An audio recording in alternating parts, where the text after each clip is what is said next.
Hello everybody, welcome to Mark's Remarks. Now today is 20 past 11 on the Wednesday the 10th of June. I've not long been back from work and I'm right starving, so I'm going to make a pastrami, tomato, mustard, maybe a bit of cheese, what else? Oh, maybe a bit of, anyway, bit of gherkin perhaps, in white bread sandwich. Let's show you what I'm doing so far. What I've done is, I'm going to do two sandwiches, so I've got 4 slices of bread, just regular co-op bread, white. And I've hollowed out the tomatoes. I don't really go for the seeds. I mean, there's nothing wrong with them, I just don't go for them, you know. So now I'm going to slice them up into discs. I figure 1 tomato for each sandwich, so I'll probably put it into 4 or 5 slices. I'll wash my fingers there. Okay, same with the other one, about 4 or 5 slices. Yeah, these are just 6 salad tomatoes, it says on the wrapper. I think about 75p or something for the 6. There we are. That's the one sandwich. There's the other sandwich. Now I'm going to position them around the sandwich. This particular one is the crust. It's the end of the loaf. The others are not. But this is good because if you're making a really thick, substantial sandwich, it's best to use the crust there because it gives it a little bit more stability. Especially if you're making like a, you know, I've made the, excuse me, I've been making the double-decker sandwiches in the past. If you want to see those, type Mark's Remarks double-decker and you'll see me using a crust. Okay, tomato. Let's. I've got a little bit of mustard here. Not a whole hell of a lot. I might have enough. Oh, actually, I do. I do have enough. It's getting to the last bits. I was thinking I may have to use a sachet of mustard, but it looks like I might get away with it. Tomato, mustard. The next step is some wafer-thin brisket pastrami. You'll have seen this if you type in Mark's Remarks pastrami. I've done a lot of sandwiches and maybe a couple of stir fries or some other stuff other than sandwiches I've made with pastrami. Pastrami hot pot, this kind of stuff. Anyway, I've got from Cash and Carry 400 grams, approximately a fiver. I can't remember exactly. But it looks really nice. There you go. It's all wafer thin sliced. It's got a bit of pepper in there. Okay, let's open this up. Okay, it's opened up. Actually smells quite good. Yeah, if you've never had this, pastrami is so good. You know, this is the peppered pastrami. In fact, I like to get it from Costco. It's the most economical way to do it from Costco. But you can. I've been to places like you know, the regular supermarkets, Sainsbury's and all that lot, and you get like packs of 4 slices. It's ridiculously expensive, and it's not peppered or nothing. You know, it's just regular.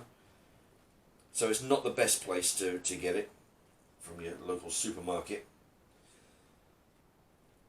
Unless you get it from, I don't know, maybe you can get it from the butchers or, you know, from, I don't know. Anyway. Okay, so the trick is, like I say with, you know, certain sandwiches and ingredients, not to be stingy. Okay. You want to, I mean, don't go too mad, but you want to go quite thick. And instead of laying it flat, sort of like, you know, just basically curl it up. And throw it in there. It doesn't have to be flat or anything. Okay, so actually that's looking good. That's looking good.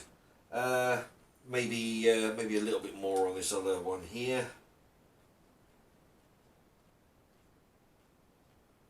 There you go. trying to get my hands in the way. There we are. Put this back in. Right, and that'll go back in the fridge and maybe make a different sandwich next time. Now, because I can and I haven't got, trying to use up the last little bit, this is just Co-op mature cheddar. I've got a taste for mature cheese now. I used to only go for the mild. But I'm not going to bother with the potato peeler today. Although it does make life a lot easier using a potato peeler to grate the cheese. But I'm just going to try in slices today. There you go.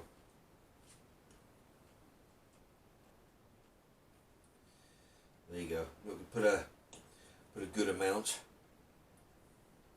Although, depending on how much cheese you like, but I'm going to put, there you go, put about that. Oh, so I didn't realise the angling was wrong. Okay, so, yeah, basically just, yeah, I tell you, it is a whole lot easier with the potato peeler. Just scrape the cheese, it goes into like ribbons, really thin sliced ribbons. There we go. Just put a layer over. Yeah, this is going to be quite a thick sandwich. So having the crust, at least on one of them, is going to help keep it sturdy. Okay, that ought to do it.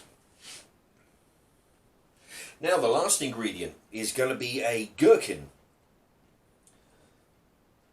or pickle if you're American. Okay, so this I was actually going to use. Yeah, I wasn't. It depends, because I mean these comes in all different. There's lots of different sizes in this big jar.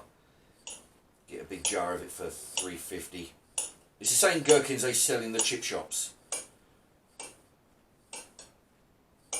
Alright, but you go to cash and carry, get a big jar of it. Okay, so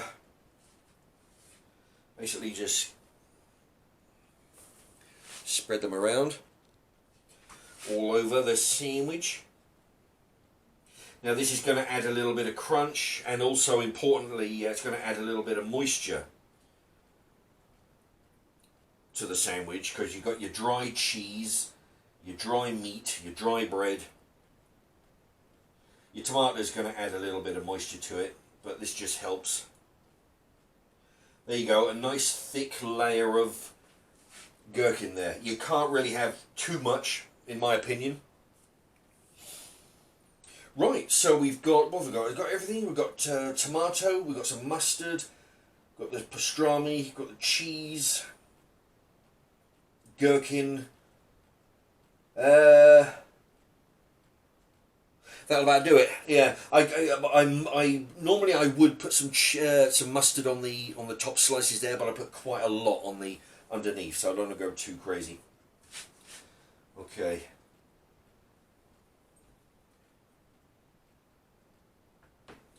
There we are. Put the top on. Yeah, I'm going to try and cut it in half. I'm going to go for triangles, I think.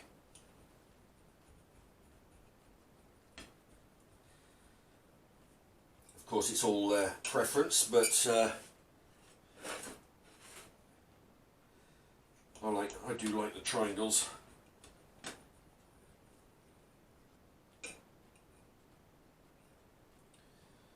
Okay. There we are. I've rearranged them so you can have a look on the inside. Now that looks really good. The trick is, I find, is to do these in layers. Don't just. In fact, I could have sort of put a little bit of meat and then the other ingredients and put some more meat on top. It's all about the layers. Anyway, let's give it a taste test. There we are, let's close up. Let's see what it tastes like.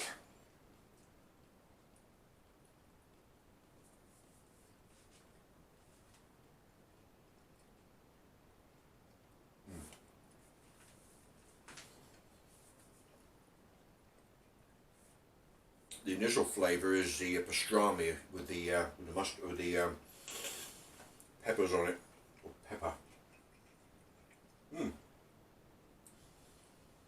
Gherkins, give it a nice crunch.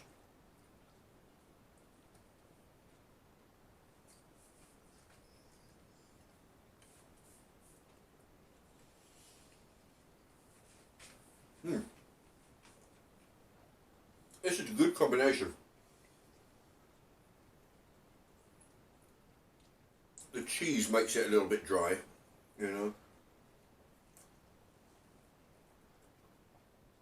The cheese has been in the fridge for a little bit, but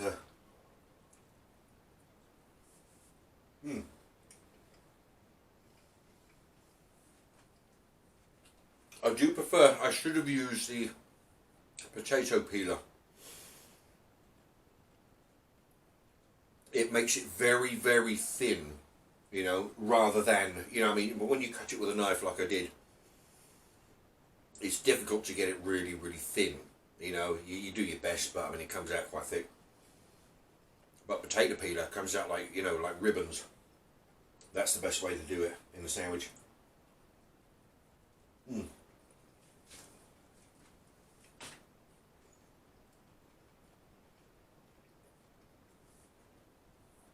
All in all, very good.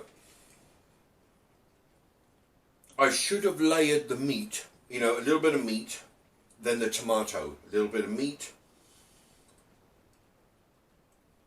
then the cheese, a little bit of meat, then the gherkin, like that, you know, because otherwise you get a big mass of meat in the middle of the sandwich, which is okay, but it's just, you know, flavour-wise, it's good to separate them.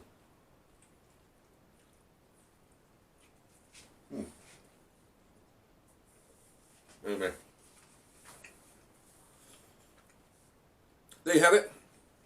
Pastrami, tomato, gherkin, cheese, mustard on white bread sandwich.